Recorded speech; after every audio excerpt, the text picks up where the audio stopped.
Welcome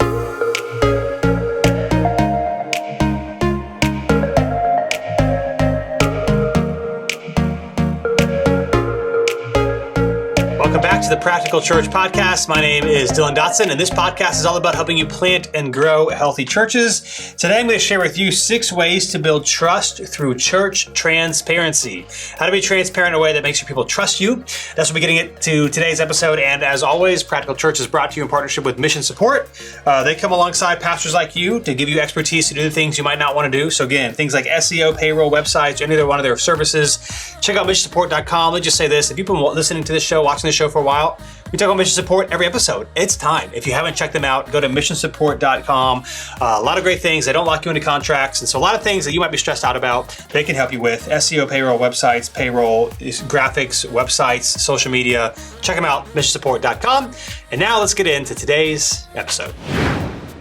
All right, 6 ways to build trust through church transparency. Now here's what I'm going to do. I'm going to share some of the ways that we do it here at New City Church. So this is prescriptive, not descriptive. Take and leave what you want. Maybe some things you could try or tweak. But how do you gain trust with your people? What are things you can do so that your people know and trust you, even if they don't understand all the why behind decisions or what's going on?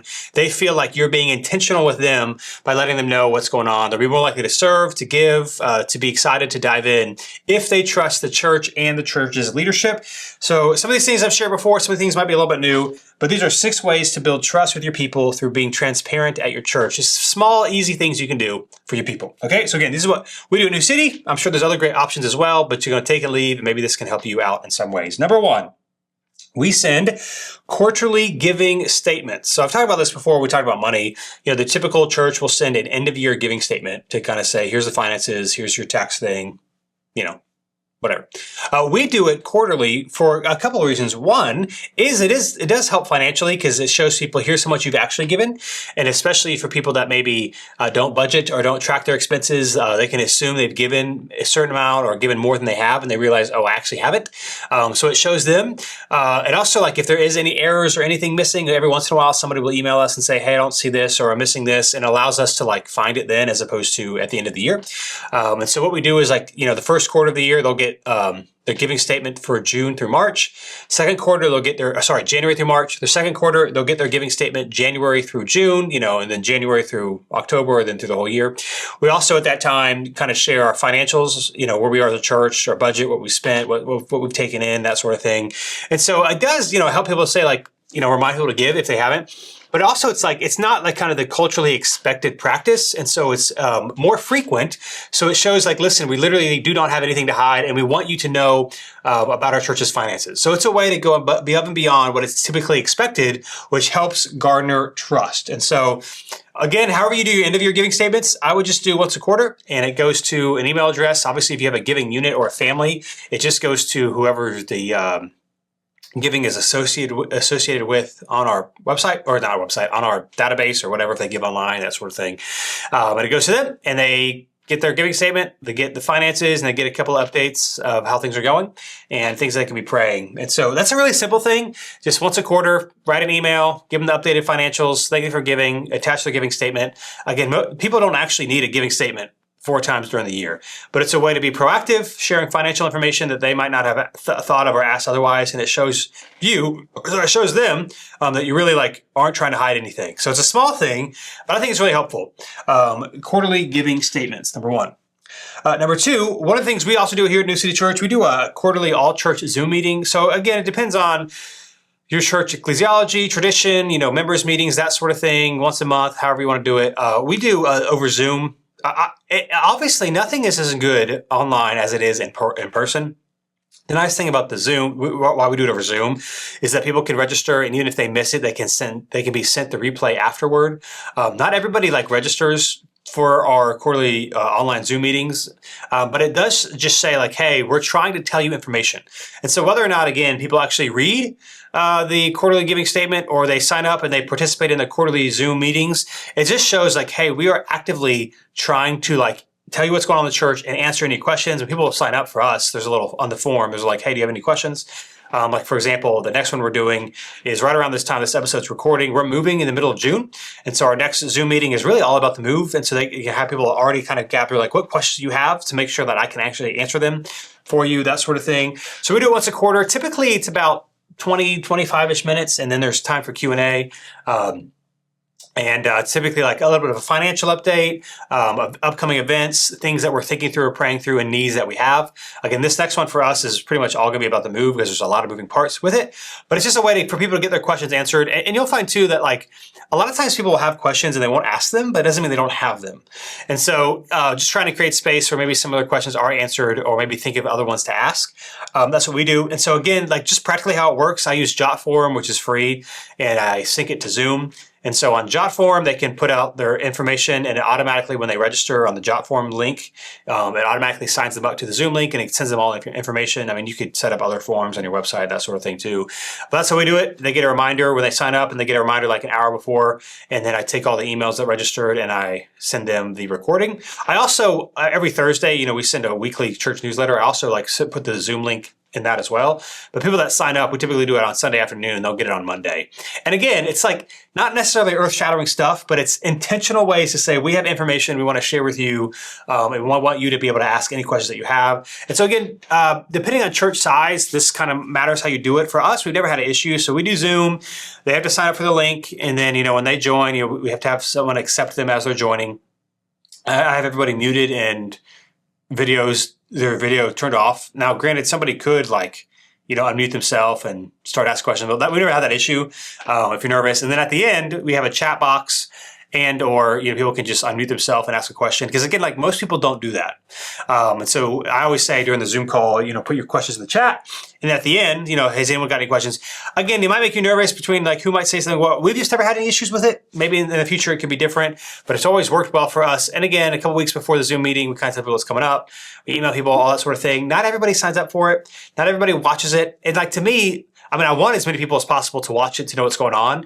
But it's at least they know we're trying to get information in front of them about the church. And this isn't just hey, join this Zoom meeting so we can tell you about upcoming events. It's genuinely, here's a little bit more about the finances and how things are going and maybe why we're spending money in a certain way. Here's some things we're praying through or thinking through so that you can know about. And here are some decisions that we're making or we have made, and here is why. So it's just a better kind of environment that maybe you can't always do on a Sunday morning, or maybe you might do in one-on-one conversations that you can do with a group of people. We do a quarterly all-church Zoom meeting, or you could do a partnership meeting, whatever, member meeting. I do think something with some frequency, whether in person, online, is just helpful and beneficial to let people know what's going on and to show people, again, you want to be transparent. And so we're proactively doing something that maybe you didn't even ask for, but we want to let you know what's going on in the church. So number 2, we do a quarterly all-church Zoom meeting at New City. Number 3, I intentionally share about New City's decisions. So this isn't necessarily something you can scale, but it is something you can do in conversations on Sundays or in one-on-one meetings with people. I try to intentionally go out of my way, as long as it feels natural in the conversation. If people are asking about New City, that sort of thing, to share genuinely the decisions we're currently making and why. So as I'm recording this in real time, our building is this is a little confusing. We're moving. We have 2 units in this space that we're in. Our main unit, which is our big unit with auditorium, all that sort of stuff. And then we've got a side unit that's 2,500 square feet that's used for offices and events and kids on Sundays, that sort of thing.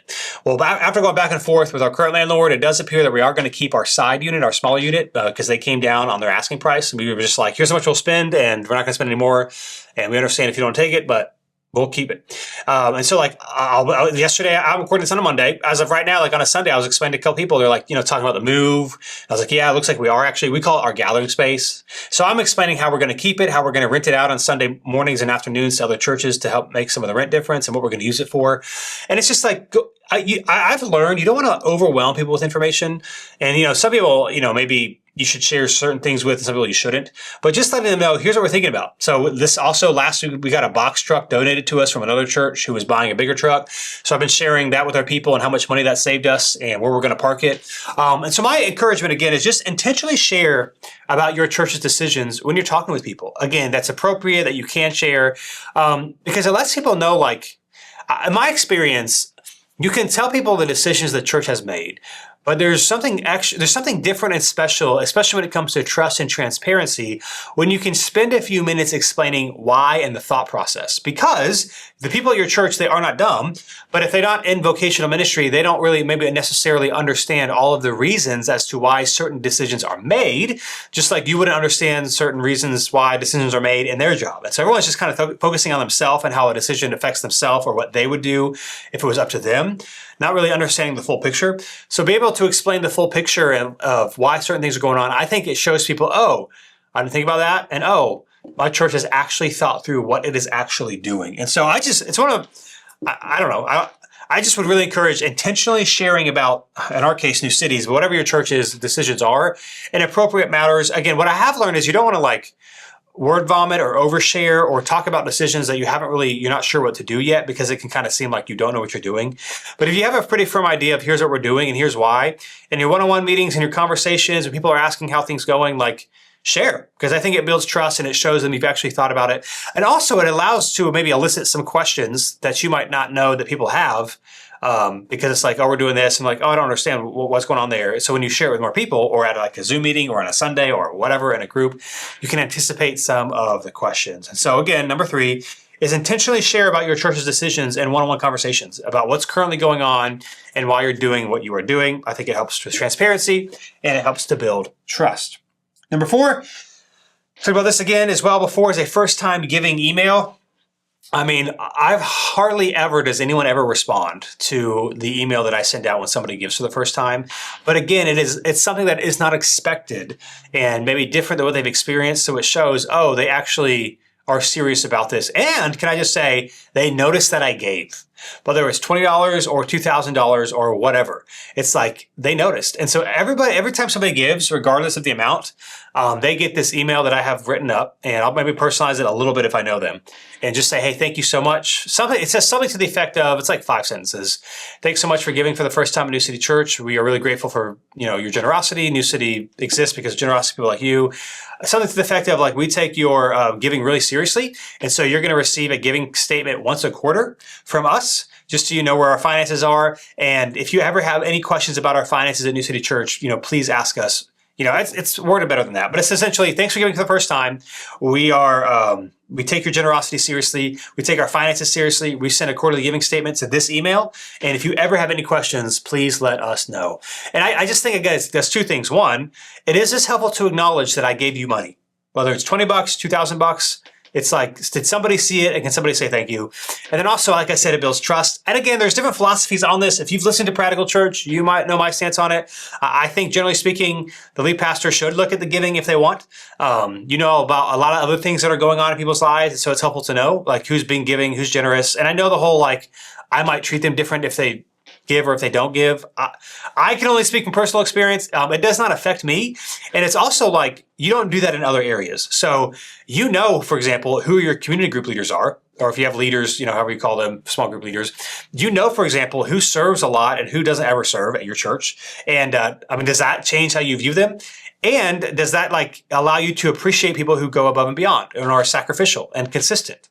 And so I would just say, the reason I know that they give is every Tuesday, I have a reminder set that I go online and I see if we have any first-time givers, because we have a way of through Subsplash, it kind of designates if it was the first time. And then sometimes I'm I think they've given before, maybe it was a spouse and a different spouse, or they updated their email address.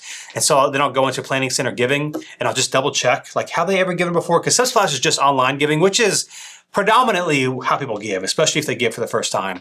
So I'll verify. Sometimes I'm confused. I'm I feel like they've given before, and to know if they have or if they haven't. And then I'll just send them the email and say thank you. And again, I get 0 response rate from that. Not that there's really something to respond to the email, but I just think if I was new somewhere and I gave someone money, I'd be oh, they acknowledged it. They're going to send me quarterly giving statements and they want me to ask questions.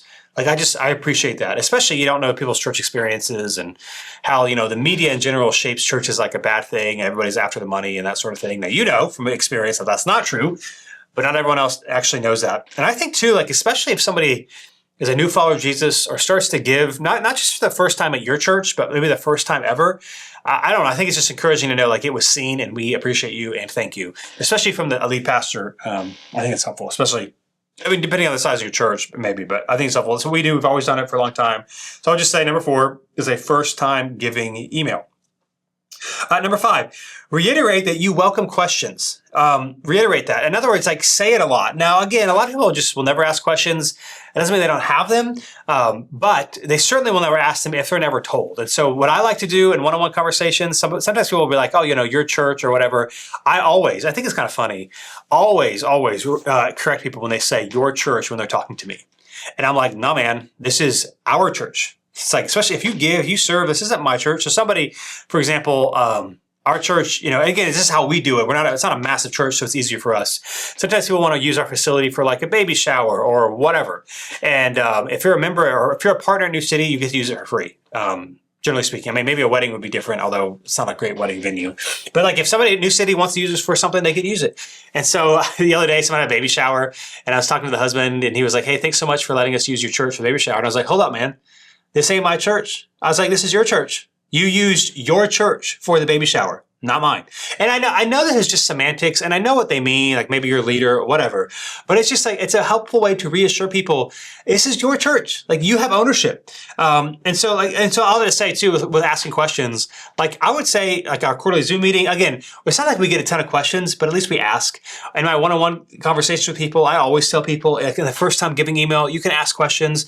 So I would just say like, people will feel intimidated, especially if they don't know you. They don't want to come across as divisive or whatever. And of course, there are exceptions. Some people, they feel like that's their spiritual gift. But generally speaking, people won't ask a question unless they have a really big issue or it's like really bothering them. Not necessarily in a negative way, but like they're really just confused or they have a good relationship with you. If they don't know you very well, the chances of them coming up to you and just randomly asking you a question are probably pretty small, especially if they're a new believer or new to church. If they've been a follower of Jesus for a while and they know how kind of things work, they may be more likely. But if they're a new person, new believer, they don't know you, they might have a real genuine question. They're not going to ask, especially if you don't kind of invite it and say it. And so I would just say, just try to reiterate that you welcome questions as you talk to people, Zoom, your emails, your newsletters on a Sunday morning. Just encourage it. So number 5, reiterate that you welcome questions. And then number 6, last but not least, another thing we do here at New City Church is we remind people that it is their church. So I know I just kind of used that story for the last one, but I just think there's something to say. Like, this is not my church. This is not the staff's church. So we have this thing called a weekender. If you're newer to New City, that's kind of your first step. I always say this is not my church. It's not the staff's church. It's not the elder's church. It is your church. It is your church. And I just think it's helpful too for people to have ownership, especially in our culture today where it's very kind of individualistic, very kind of like segmented in our life to like, no, man, like this is my thing. It's my thing. And so whenever you find it appropriate to remind people like, this isn't a Zoom meeting for my church. It's a Zoom meeting for your church. Or this isn't an event for my church. This is an event for our church. And really giving people ownership. Because they're gonna trust you. They're gonna be excited. They're gonna ask more questions. And they're just gonna be generally more engaged if they feel like they have some ownership with it. And so again, I would remind people it is their church. Again, that conversation I use about the baby shower is just about one example. It's not my church. It is our church. I even like say this, like when I'm talking to other people who don't go to New City, and I know it's just a small thing, but it's just, I guess it's such a reaction to me. I'm so practiced at it. It's such a habit that if someone's like, oh yeah, your church. And I'll even say, no, it's not my church. Like if I'm talking to like a non-Christian, they know a pastor, like, oh yeah, your church. I'm like, no, man, it's not my church. It's our church. Like we got a lot of great people. It's our church, but it's not mine. Even when I talk to other pastors, they'll say, your church. And I get it. I don't want to be that guy, but it's kind of like, again, if you've been following me for a while, or if you're subscribed to my newsletter, DylanDotson.com/best, one of my 4-letter words in my life is the word busy. So people are like, I know you're really busy. I'm like, no, man, I ain't busy. No, I have a lot going on. I'll get after it. I'm not afraid to put in hours or whatever, but busyness is a choice. And I'm not overwhelmed by my life, and neither should you be, because you should rearrange it if you are. So anyway, remind people that it is their church. And I think that'll help them with the trust. I know that maybe this isn't necessarily a transparency piece, but it'll make them more all in and more excited about what is going on. So again, that's 6 ways to build trust and transparency at your church. Here are some ways we do it at New City. Number 1, quarterly giving statements. Number 2, a quarterly all-church Zoom meeting. Now, I know some churches do monthly, and I don't think there's anything wrong with that. We don't necessarily do monthly because at our size and relation, like it's not necessarily, I don't feel like it's necessarily needed. I think the larger your church is, perhaps the more frequent, but also the more frequent, the less likely people are going to participate. And so they actually might end up missing things. So anyway, we do quarterly for now. Number 3, intentionally sharing New City decisions with people, especially in one-on-one conversations or in kind of like Zoom meetings or like times where they're designated to kind of share the why behind why decisions were made. Number 4, first time giving email. Number 5, reiterate that you welcome questions. Number 6, remind people it is their church. Remember, a lot of people simply won't ask questions, and so you want to be intentional with it. And I also just want to say this too. Asking questions is actually a sign of good rapport. So if you do get some questions or some gentle pushback or some gentle, I don't understand, I would encourage you not to shut that down. Maybe it is frustrating and annoying or whatever, especially if you've explained something a lot and somebody's not getting it. But I just want to say, if somebody's asking questions, it's because they trust or they feel like it's welcomed. And so I would just say, don't get maybe defensive or just like, I feel like I've explained this, or why are you asking this way? It's like, well, I just would encourage you, questions are a good thing because it means that people feel like they're allowed to and they have permission to ask questions at your church. So I want to encourage you to do that. And those are 6 ways to build trust through church transparency. Here's my observation for this episode. Perhaps it's a little bit of a hot take, but in my experience, it's the right one. And that's this: most people will not use your church app. Most people will not use or download a church app. Now, I do think there are exceptions. Generally speaking, if you're a large church or if there's a really specific reason you use an app that other things aren't helpful. But most people, they don't download very many apps anymore. Or the most people spend 95% of their time on their phone on certain apps. And so what happens when you have people download an app, it's an extra friction. They mostly likely have to sign in. And I just feel like most people aren't going to do it. What we do at New City Church, what I would recommend is just push everything through your website. We used to have an app and we got very little engagement. Now, maybe we just did a bad job, and certainly that's possible, of explaining it and pushing it. But then what happens too is then you have to update your website and your church app whenever you do something together. So for example, if you are looking for church websites, missionsupport.com, they help you make them, so check them out there. We push everything. newcityrdu.com, that's where everything goes. We, again, I've talked about websites before. On our website, we have all of our upcoming events that are within the next 4 weeks on the homepage of our website. So we don't even say hey, to sign up for this event, go to newcityrdu.com/whatever. But just go to our website. It's on the homepage. You can click it and you can register. So we just put everything there. New people as well, they're not going to check out your church app. They're going to have to come for a while and feel committed before they actually do it and sign in and do all those things. And so I just want to say, I know they're popular. I don't think they're as popular as they used to be, but still other people do them. I just would recommend them. I don't think most people are going to use them. It's more work. And then also too, whenever you ask somebody to do something, if you don't keep up with it, it kind of feels like, you lose some ability to ask for other things in the future. So if your app is doing well, I guess keep it up. My experience is most of them are not, and most people do not use them. So again, at New City, we just use our website, and then we have text. We use ClearStream for texting as well. So you could be what about notifications? Well, we also can send a text if we need to about something, and a text open rate is 97% or something like that. It's way bigger than a church notification. So all to say, if you're should we get an app? My experience is no. Push everyone to your website until it's all in one place, and that's what I would recommend. All right, here's my personal growth tip for this episode. It's this: you have to show up before inspiration will. Remember, you have to show up before inspiration will show up in your life. Some examples. Great writers follow a consistent writing schedule regardless of how they feel. So if you read about historically some of the great authors and writers, it wasn't just let me wait till I feel like it. They had a very rigid schedule. Great athletes follow a consistent training schedule regardless of how they feel. Great musicians follow a consistent practice schedule, regardless of how they feel. Maybe can I throw this in here? Great preachers follow a consistent preaching sermon prep schedule, regardless of how they feel. See, sometimes things will flow easier than others. Sometimes you won't make much progress at all. But meaningful work rarely happens if we wait until the second we are in the mood. In fact, if you think about this, most, if not all, of your triumphs in life happened because you worked hard and you stuck with it. So if you got into that school that you wanted to, or you got that promotion, or maybe you got that lucky break, you had likely positioned yourself by showing up first. What's more is that inspiration is more likely to occur when you have predetermined to give yourself space for it to happen. And so you just need to train yourself to get started. If you created this space for inspiration to happen, that's often where it will strike. Here's the thing. If you keep showing up, inspiration will not be far behind. All right, we got this question from Drew in our Practical Church Facebook group. He asked this: young adults ministry. We are launching this fall. Age range? ?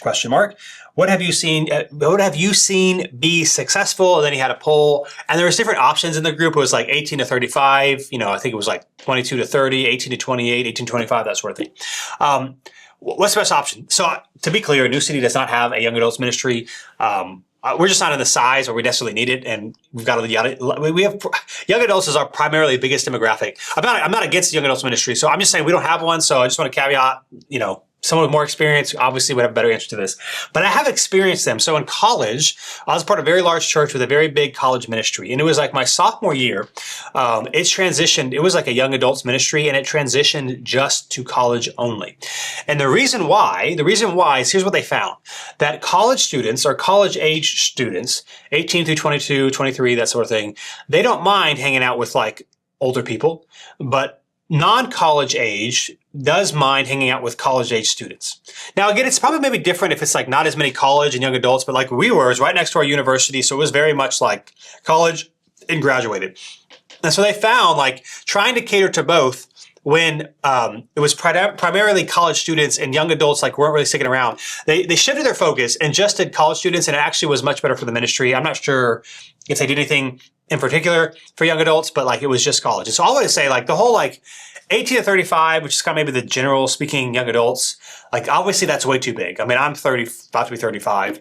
I'm married, I'm with kids. Like I ain't, I would have no interest. I know if you're not married or don't have kids yet, the life stage is part of it. But I mean, that's just the difference between a 35-year-old and 18-year-old. I mean, that's way different. The difference between a 50-year-old and a 65-year-old, like in terms of like maturity and stuff, it's like whatever. But 18 to 35, huge. So my experience, like college age should be separate from young adults, because young adults who are later 20s, maybe early 30s, they're not very interested in college. And I get it, because maybe it's not like a massive church, and so you have this age group. But I just think that's too broad of a thing. Just like a 6th grader and a 12th grader, I mean, are closer than like a 12-year-old and an 18-year-old are closer than age than an 18-year-old and a 35-year-old, but like it's just way different, right? So I would kind of, if it's possible, focus on college age, and then, maybe 23 to 30 or something like that for young adults. But I would separate those, which I know kind of feels like 18 to 30 kind of feels like maybe a more prime young adult age range, and maybe like when it comes to like data and demographics, that is more of that young adult age range. I just think practically, in my limited experience, college students will hang out with people that are older than them, but those who are outside of college aren't as interested, and so they're not likely as to engage. So my recommendation is to do college age or college ministry separate, generally speaking, than older, because I think it'll be harder to kind of get such a wide age demographic. And there's just so many different life stages in 18 to 35. It's hard to get those together. So that's my experience of how I would kind of think about doing that. Well, as always, thank you so much for joining the Practical Church podcast today. If you want more from the show, you can go to missionsupport.com/practical. Sign up for the every other weekly newsletter that goes in conjunction with the podcast, different practical things, stuff with ministry. And while you're there, check around missionsupport.com. They make everything happen for the show. So websites, SEO, payroll, graphic design, all these sorts of things that may take time and effort. Man, chat with a guy today, missionsupport.com. They make this happen. And as always, if you want more from me, you can head to DylanDotson.com, sign up for my Best Minute newsletter, DylanDotson.com/best, and I'm on the socials, Dylan J. Dotson. Thanks so much for being with us. I'll be back with you in 2 weeks for another episode of the Practical Church Podcast.